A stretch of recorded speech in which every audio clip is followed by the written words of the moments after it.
Done. Good. So, welcome everybody again to another Mindset Morning. We've had some great conversation before the room ever started, and Dorothy was talking about the energy I'm bringing on an hour worth of sleep.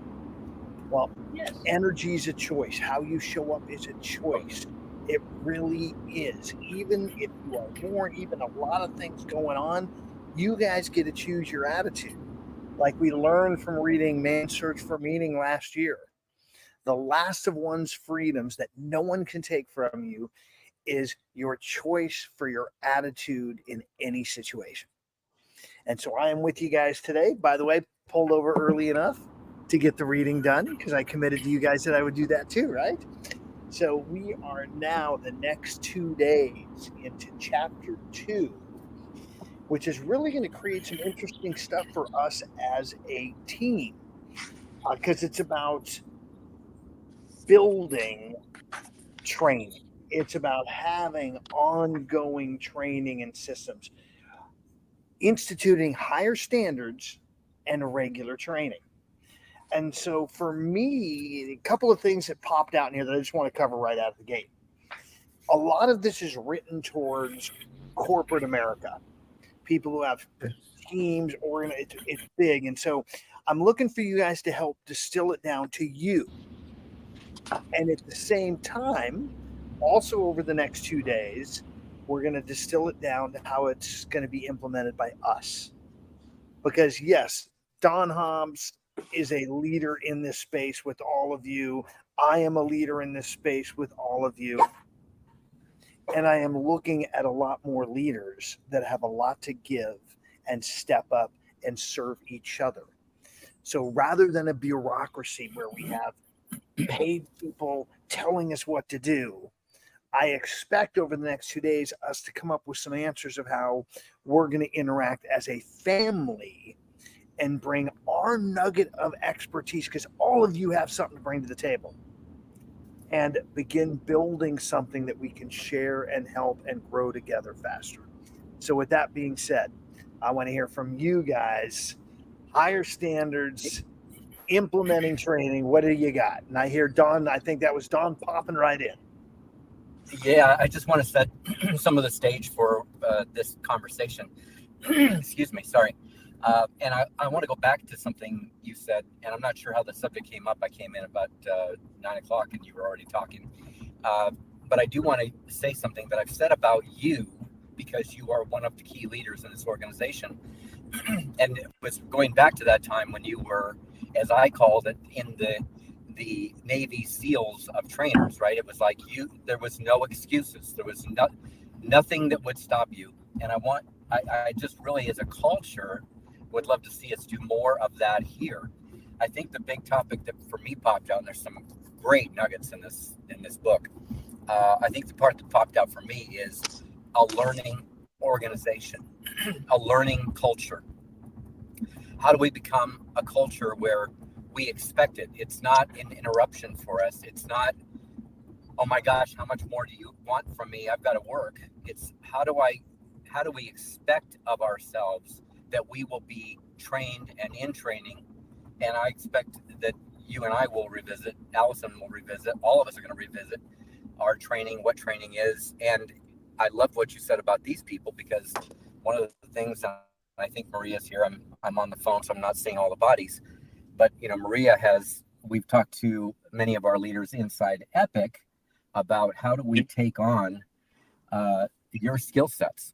How do we take on some of your skill sets? Because this is a talented group and we've got so much to teach and to give and to share. And this is what's going to make the organization better and make this particular meeting every morning better. So I'll stop there. But thanks for letting me chime right in, because this culture piece is really driving me to think so much. And so on that piece, know for me, and really my culture that I am instilling from renegades down and renegades up, is that we are a training and coaching and leadership organization masquerading as a real estate team. It really is. We're all focused on this, and the real estate happens magically. And number two on all this regular training, we're going to get into some other nuggets here. You guys are here doing it. This 30 minutes is exactly a big part of building the culture and building the ongoing training. So I love that you're here. What else do you guys have from the content? I'll chime in, Coach, because this was again, it hits home with our prior experience with Bold and in our training, and even Gateway with Don, of the repetitive. The repetitive training is not just the one and then done. It was the week Mhm. that got us a little bit better. Um, and I just wanted to point out on page 28, the design of the Ultimate Sales Machine program was conceived with the simple law that no one gets good at anything without repetition. We hear this constantly with our coaches, right? And then a little down to a couple paragraphs down, it says, according to Sun Tzu in The Art of War, one of the 5 essentials of victory is this: he will win whose army is animated with the same spirit throughout all its rank. And I'll just give you a little example, outside example, with soccer. There's a coach called Pep Guardiola, who at every team he has kind of changed the game, but he has done that with all of his group feeling and knowing the one strong concept. Just to give you an example, he's on the soccer pitch, he's split it up in 5 zones, which no one really has done that, and he doesn't want 2 players in each of those zones. And it's something that has brought success, and now all the top teams have more emulated his style because of the success. But it only happened because all of his team was in on it, and what do? They trained and they trained over and over and over to where then, actually in the book it says too, where it gets exciting when you begin to master your moves so that you know what to do automatically. It gets exciting. So I just wanted to add that to, I thought that was amazing. And again, it brings back to our training and our back experience. That's what it felt effective, the training after, like the multiple training, not just the one and done. Mhm. May I say something about that? Yesterday I was at, that's why I didn't show up for this class, because I was Robert's expand training class. So that was one of the things that we mentioned there, is like practice or train until you cannot get it wrong. So Yes. that is one of the things. And the other things about training that I notice every time that I go to, although I've been to many of those trainings with Robert, and before that at Bold with Keller Williams, which Robert actually teach one of the last ones that I went there. It inspires you, like it gives you a boost. It makes you do things, like you came out of that energized, and obviously you learn from other people. And one of the things, I really hate to make calls. That's not my thing.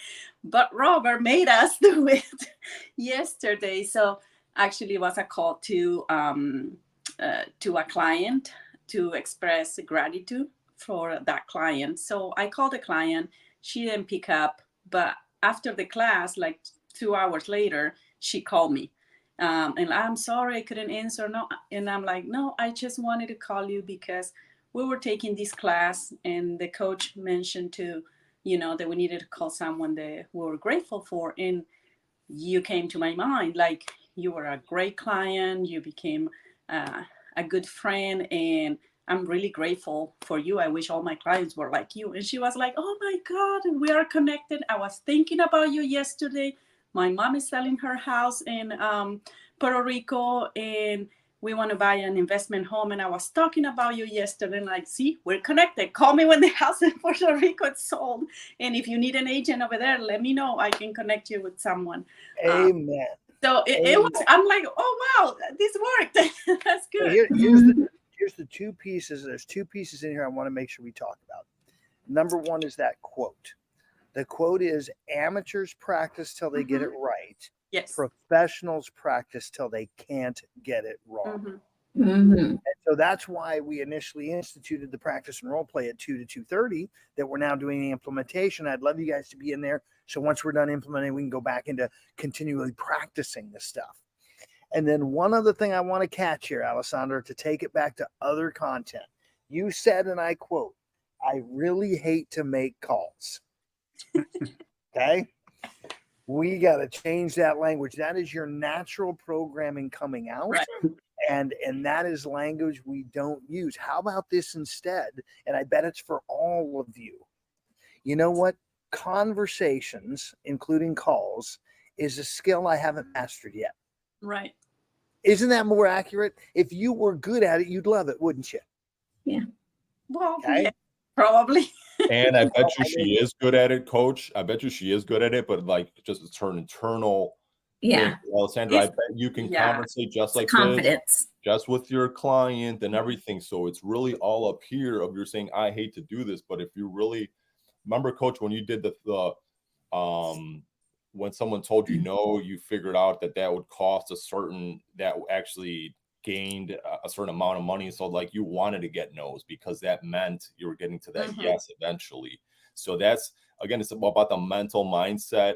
And Alessandra, it doesn't have to be a 3-hour full on nugget of time. You could do a 45 minutes, 15 to regroup, another 45 it could be chunked up. That's something that I've learned in the past, where it's like you don't have to go like 3 hours like nonstop.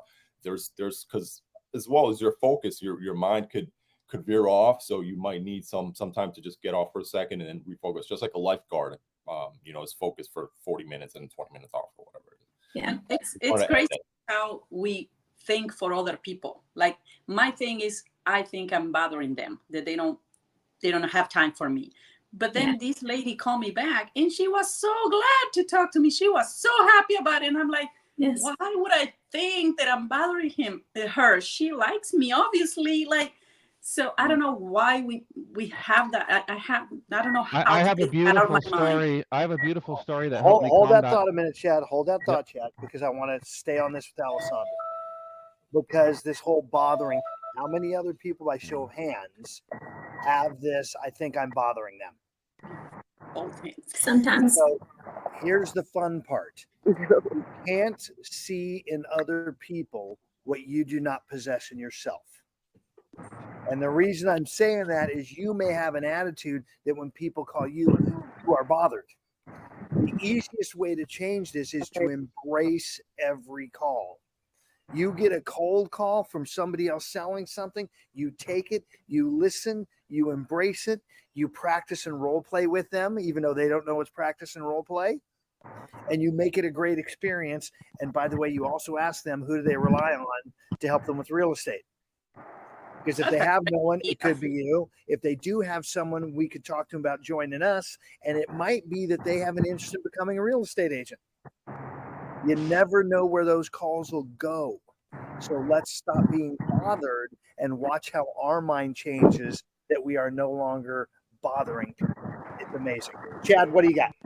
I love this topic. I overcame it myself through a personal experience. I'm going to share the story only because I think it might help translate in this same space. Yeah, I'll keep it Just short, do brother. me a Thank you, favor. Russ. This is one of our favorites. Don't say blah, blah, blah when blah will do. Go. Thank you, brother. Yep. Point taken. My father is a very brilliant man. He's an aerospace engineer, okay? But for some reason, he used to call me when he wanted to buy a truck, when he wanted to buy a four-wheeler, when he wanted to buy an RV, when he wanted to buy a house. Whenever he wanted to make a big purchase, he would call me. And one time he called me, and this is where it all transformed for me. And he said, Chad, I'm looking for this truck. I found one online. Here's what it looks like. I said, well, tell me what you're looking for, Dad. Typical sales guy, right? Like, okay, well, what do you want? I don't know what you want. He tells me and he describes it, and he describes the truck that he just found online. And I said, Dad, well, you found the truck. I don't understand. And in that moment, I realized he relies on me to help him. He stands on the top of the fence, finds what he's looking for, and then looks around for someone to push him. And then I realized I'm in a position of service. If you ask the right questions, you can feel confident to nudge the individual off of the fence. But first, you have to make sure that you're not throwing them over the fence. And I realized this with my father. And then I thought, okay, everyone's just my father. Why does someone call a salesperson? to get their questions answered, make sure it's a good fit, and nudge them off of the fence. So you're in a position of service. You're not in a position of sales. The sales part of it is just your discovery. I mean, and really it got coined years ago for whatever reason. But anyway, guys, that was how I got over this, was that my father relies on people like me. And he does, and luckily I'm there for him. Absolutely. Powerful. And I just sent you a That's text to powerful. watch that, because Chad, just so you guys know, when you have brilliance that comes out of your mouth, it is created into a reel, a short for you that you don't know about. It gets published and in the public domain right out of this room. And like Robert Camacho had one of the most viewed shorts we've ever had from something he did in this room. So I want to make sure you guys have great audio as well as great content. The content you guys are dropping is amazing today. Kelly, you've been having a hot mic. You got something to add, my dear? Well, I was just gonna add one of the big things that hit me besides all this training, and I'm like Chad. I have a foster son that I raised, and he reads a ton of leadership type books, and it has helped him grow into an amazing young man. And also on the training and the role play, I got to work with a couple of rookie agents yesterday afternoon after our I'm on the board for our committee for our rookie realtors, and I worked with them on cold calling yesterday, and it was such an amazing experience to see them grow. You know, I did it a couple of times to just kind of show them this is just talking to people, this is just having a conversation, and to see them go and do it afterwards was just a great experience, and rewarding and everything for all of us. So here's the fun part for us over the next day and a half, 2 days. How are we going to create experiences like that for all of us on a regular basis? And in 5 minutes, we're going to do a quick brainstorming session, maybe 6, to kind of wrap today and get our juices flowing about what we can do together as a family. That being said, what else you guys have for content? I think we need to change our Doug, slogan. then Caesar. Okay. I think we need to change our slogan in real estate from location, location, location to training, training, training. Or Doug, service, service, service. what service is kind of an expected, and I love it that it's there. And on both of these, what a marketing piece that might be. You know, realtors tell you it's about location, location, location.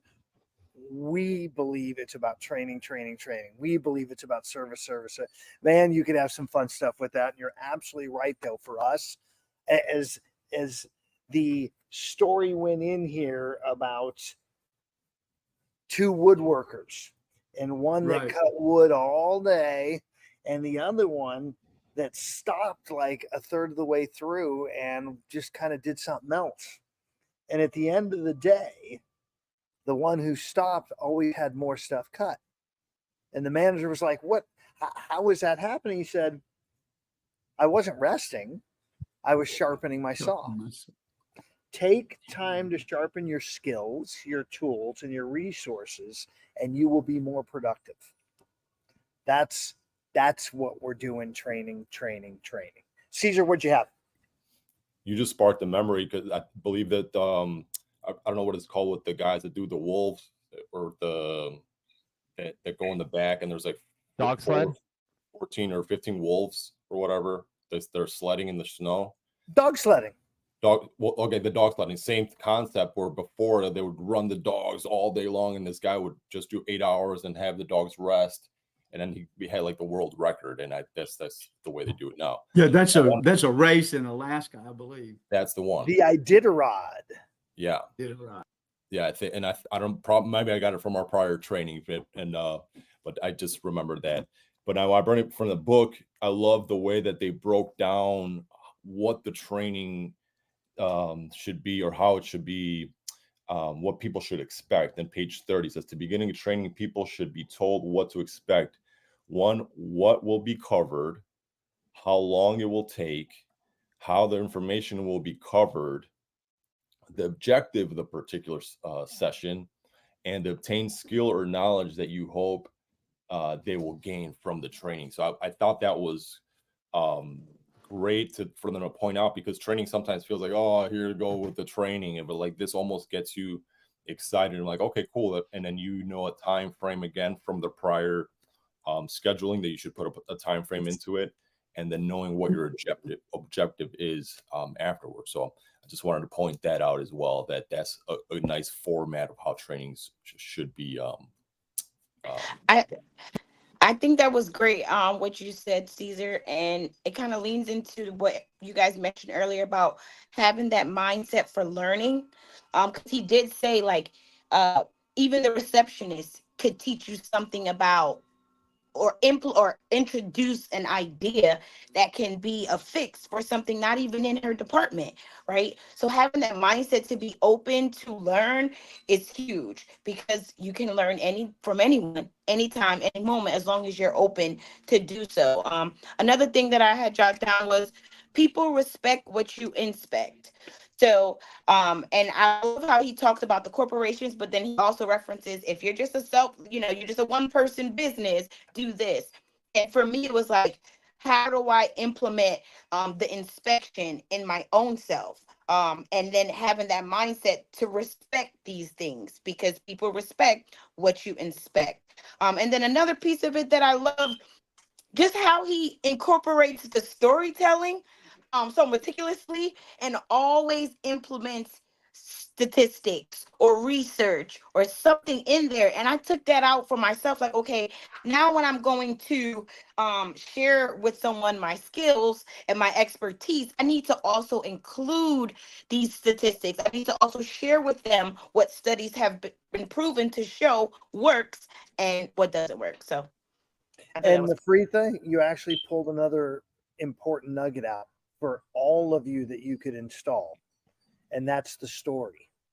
The story is actually a more powerful sales tool than the statistics. People make decisions with emotion, and then they use logic to justify it. And the story can do the emotional connection, and that's a big part of what Chet and Amanda are doing throughout this book. So here's the fun part for me, guys. As you sit there today, I believe I know what you need for training, which, like all of us, means I've got this whole big blind spot of what the truth really is. And so I would love to hear from you guys on specific things you desire to get better at that we could bring training to.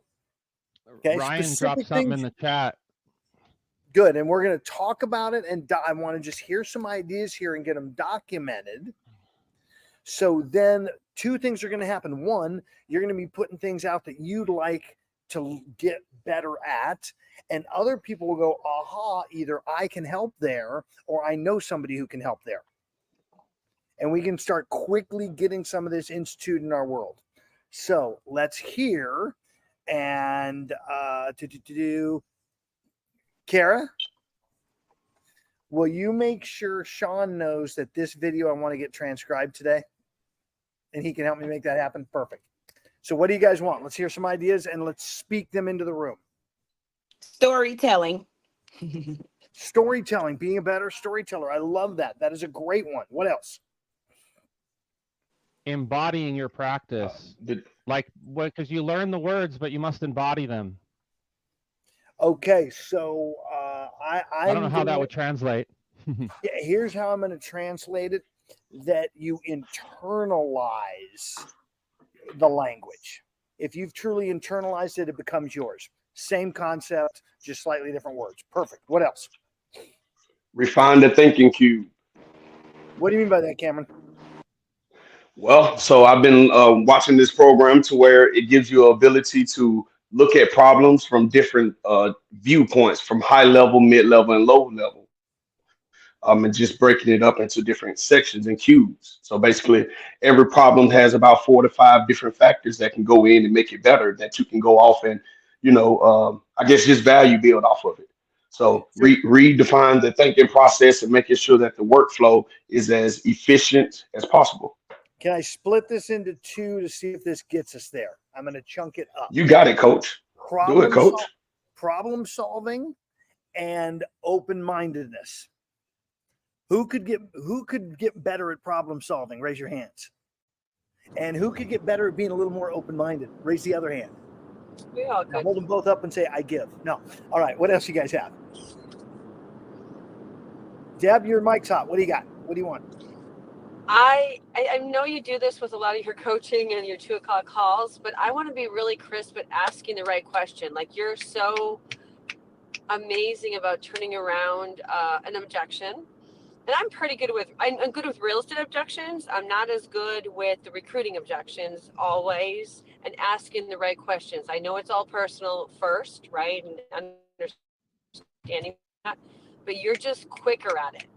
It takes me a day or two to like, oh, I should have just said that. I want to get better at when they're right in front of me, asking and turning around the next question, opening question for them. Does that make sense? Yes. So let's make this again split into It's coaching. Objection handling and getting better at objection handling, and then scriptology. What I call scriptology, and I'm building something there, guys.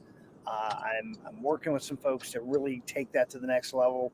That may give you some ongoing training and resources in that space separate. I'm building that. Let me check the chat real quick.